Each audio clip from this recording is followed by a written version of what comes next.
Assalamu alaikum students, hope you all are fine. I am your social studies teacher. My name is Nida Akmal. Dear student, this lecture is about guidelines for notebook work. आपने notebook में कैसे work करना है इस बारे में मैं आज आपको गाइड करूँगी. Now dear students, first of all we have to discuss about subject requirement कि आपका social studies का subject जो है वो क्या डिमांड करता है. First of all content, कि आपका जो content है बिल्कुल एक्यूरेट होना चाहिए. ठीक है. Second, relevancy to topic. आप जो भी लिख रहे हैं, जो आपका आंसर है वो रेलिवेंट होना चाहिए टॉपिक से. Number 3, symbols and diagrams. जो भी सिंबल्स और जो भी डायग्राम्स आप यूज़ करें वो बिल्कुल एक्यूरेट होनी चाहिए. Number 4, fact and figures. जो आप डेट्स दे रहे हैं, जो फैक्ट एंड फिगर्स दे रहे हैं वो बिल्कुल एक्यूरेसी के साथ आपने वहाँ पर लिखने हैं. Chronological order. क्रोनोलॉजिकल ऑर्डर की ज़रूरत हमें टाइमलाइन में पड़ती है. ये हम पहले इंट्रोडक्टरी क्लास में डिस्कस कर चुके हैं कि व्हाट इज़ क्रोनोलॉजिकल ऑर्डर. तो टाइमलाइन जो भी हम डिज़ाइन करेंगे वो अकॉर्डिंग टू क्रोनोलॉजिकल ऑर्डर होनी चाहिए. Next, neatness. वर्क में नीटनेस जो है वो मैंडेटरी है और नीटनेस जो है वो आपकी प्रेजेंटेशन और नीटनेस, ये 2 पॉइंट्स ऐसे हैं जो कि नेसेसरी बेसिस पर आपकी नोटबुक में और आपके हर चैप्टर में मौजूद होनी चाहिए. अब हम आते हैं कि आपको अपने सोशल स्टडीज़ के काम को करने के लिए कौन कौन सी स्टेशनरी रिक्वायर्ड है. सबसे पहली जो चीज़ है वो आपकी कलर्ड A4 शीट्स हैं जिससे आप टाइटल पेजेस और अपनी एक्टिविटीज़ को डिज़ाइन करोगे. ठीक है. तो आपके पास कुछ कलर A4 शीट्स जो हैं वो हर वक्त मौजूद होनी चाहिए. इसके अलावा स्टिकी नोट्स आपको चाहिए. डिड यू नो के अंडर जो भी टर्म्स आपके ज्योग्राफी और हिस्ट्री में यूज़ होंगी वो आपने स्टिकी नोट्स को पेस्ट करके उस पर 1 बाय 1 वो टर्म जो है वो लिखनी है अकॉर्डिंग टू इंस्ट्रक्शन. इसके अलावा जो मोस्ट इम्पॉर्टेंट थिंग ये है कि आपने इसमें डिफरेंट कलर्स यूज़ नहीं करने हैं. आपने सिर्फ ब्लू कलर्स जो है यूज़ करना है. ब्लू कलर मार्कर से आप हेडिंग डालोगे. ब्लू पॉइंटर आपने क्वेश्चन राइटिंग के लिए यूज़ करना है और ब्लू इंक पेन आप आंसर राइटिंग के लिए यूज़ करोगे. There is no need to use black marker, black ink pen और ब्लैक पॉइंटर. तो हमने सारा काम जो है वो ब्लू के साथ करना है. ठीक है. स्टूडेंट्स बार बार ये क्वेश्चन कर रहे हैं कि हमने क्वेश्चन किससे लिखना है, हेडिंग किससे डालनी है. तो आपने ब्लैक पॉइंटर, ब्लैक मार्कर या ब्लैक इंक पेन यूज़ नहीं करना, बल्कि सारा काम आपने ब्लू के साथ करना है. एक इम्पॉर्टेंट नोट ये है कि हेडिंग्स जो आपने डालनी है वो आपने कैपिटल लेटर्स के अंदर डालनी है और आपकी नोटबुक पे डिफरेंट कलर मार्कर्स और स्टिकर्स बिल्कुल नहीं होने चाहिए. ओके स्टूडेंट्स, अब मैं आपको बताऊंगी कि आपने नोटबुक पे वर्क स्टार्ट कैसे करना है. मैंने यहाँ पर पेज नंबर भी दिए गए हैं. पेज नंबर आपको हेल्प करेंगे कि आपने पेज 1 पर क्या करना है, पेज 2 पर क्या करना है. सबसे पहले पेज 1 पर आपने 3 चीज़ें मेंशन करनी है: नेम, क्लास, सब्जेक्ट. इसके अलावा आपको एक्स्ट्रा चीज़ें यहाँ पर मेंशन करने की ज़रूरत नहीं है. टीचर नेम और अपना सेक्शन भी मेंशन नहीं करें आप फ़िलहाल, बल्कि आप कोई भी A4 कलर शीट ले लें और उसकी बॉक्स कटिंग करने के बाद आप उसको पेस्ट करो पहले पेज पर और उसके ऊपर अपना नेम, अपनी क्लास और सब्जेक्ट आपने इसी तरीके से मेंशन करना है.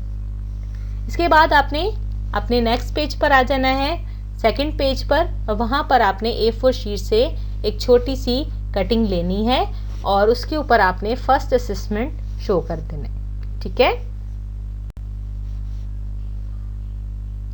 इसके बाद पेज 3 पर आपने हेडिंग डालनी है ब्लू मार्कर के साथ, सिलेबस ऑफ फर्स्ट असेसमेंट. और अभी चूंकि हम फर्स्ट चैप्टर कर रहे हैं तो अभी आपने सिर्फ फर्स्ट चैप्टर की एंट्री यहाँ पर देनी है और बाकी आपने स्पेस लीव कर देनी है. आप सबसे पहले सेक्शन मेंशन करोगे. सेक्शन आपका क्या है? जियोग्राफी.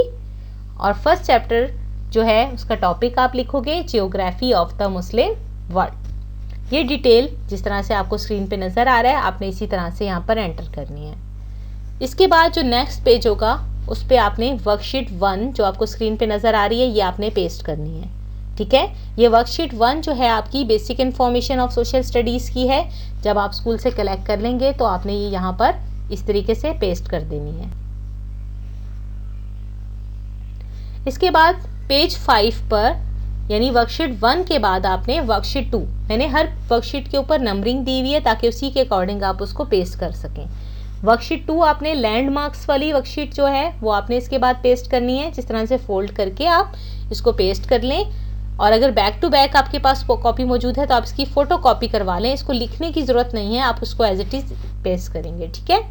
इसके बाद इससे नेक्स्ट पेज पर आपने वर्कशीट नंबर 3 आपने पेस्ट करनी है। इसी तरह से आप फोल्ड करके उसको एक पेज के ऊपर प्रॉपर वे में आपने उसको पेस्ट कर देना है।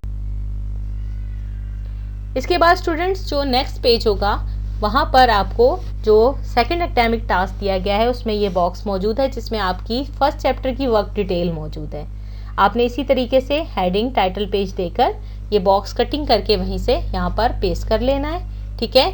इसके बाद नेक्स्ट पेज पर आपने जो है इसी तरह से ब्लू मार्कर के साथ हेडिंग डालनी है डिड यू नो की, जो आपको स्क्रीन पे नज़र आ रहा है। इसके बाद आपने 3 स्टिकी नोट्स पेस्ट करने हैं और 3 डेफिनेशन जो आपको दी गई हैं आपके सेकंड एकेडमिक टास्क में, पॉलिटिकल मैप्स, फिजिकल मैप्स और नेचुरल वेजिटेशन, इनकी डेफिनेशंस आपने वहाँ से कॉपी कर लेनी है। कंटेंट आप सेकंड एकेडमिक टास्क जो आपको हैंडओवर किया गया है वहीं से कॉपी करेंगे। ये जो आपको पिक्चर्स नज़र आ रही हैं सिर्फ आपके पैटर्न के लिए कि आपने काम कैसे करना है।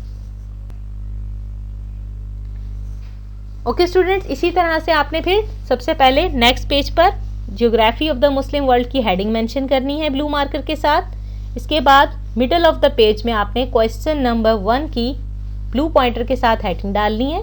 यहाँ पर ब्लैक से डली हुई है इसलिए आप इसको फॉलो नहीं करें, आप मेरी वॉइस को फॉलो करें। इसी तरह से फिर आपने सिंगल लाइन लीव करने के बाद एक क्वेश्चन लिखना है, ठीक है। और इसके क्वेश्चन लिखने के बाद फिर एक लाइन लीव करें और इसके बाद मिडल ऑफ द पेज आप आंसर की हेडिंग डालो। और इसी तरह से जैसे स्क्रीन पे आपको नज़र आ रहा है आपने हेडिंग डालनी है और इसके बाद उससे नीचे जो है उसकी डिटेल देनी है। इसी तरीके से आप काम करेंगे। फिर इसी तरह से आप क्वेश्चन नंबर 2 पे मूव करेंगे और क्वेश्चन नंबर 2 के बाद फिर एक लाइन की स्पेस देने के बाद फिर आप क्वेश्चन लिखोगे। और इसी तरीके से ये सारा कंटेंट जो है अगर आपको यहाँ से विजिबल नहीं हो रहा, आपने यहाँ से कॉपी करना भी नहीं है, आपने अपने सेकंड एकेडमिक टास्क से कॉपी करना है। इसके बाद नेक्स्ट पेज पर आपने क्वेश्चन नंबर 3 इसी तरीके से राइट डाउन करना है। ब्लैक पॉइंटर, ब्लैक मार्कर या ब्लैक इंक पेन यूज़ नहीं करना। जब आपके क्वेश्चन आंसर्स कंप्लीट हो जाएंगे तो इसके बाद सेकंड एकेडमिक टास्क में जो आपके पास वर्कशीट 4 है वो आप पेस्ट करोगे। इसके बाद नेक्स्ट पेज पर आपने वर्कशीट 5 इस तरीके से पेस्ट कर लेनी है, ठीक है। आपको प्रॉपर जो है इसकी मार्जिन्स दिए हुए हैं, आपने उसको कटिंग करना है और पेस्ट कर लेना है। वर्कशीट्स को हैंड रिटन की ज़रूरत नहीं है बल्कि आप इसको एज इट इज़ पेस्ट कर सकते हैं, ठीक है। इसी तरह से आपने वर्कशीट 6 को इसके बाद पेस्ट करना है। सीरीज़ वाइज आप करोगे, ऑर्डर से करोगे। इसके बाद आपने वर्कशीट 7 को पेस्ट कर देना है। ये सारी वर्कशीट्स आपको ऑनलाइन क्लासेस में सॉल्व कराई जाएंगी, इसलिए इसके लिए परेशान होने की ज़रूरत नहीं है। आपने इसी पैटर्न को फॉलो करके काम करना है। ये एक चैप्टर का आपको पैटर्न दे दिया गया है। जब एक चैप्टर आप कर लेंगे तो सारे चैप्टर्स को आपने इसी तरीके से काम किया करना है। डिड यू नो को स्टिकी नोट्स के साथ किया करेंगे, वर्कशीट्स को एज इट इज़ आप पेस्ट करेंगे और क्वेश्चन जो आंसर हैं वो आपके हैंड रिटन होने चाहिए। Thank you so much. अल्लाह हाफिज़।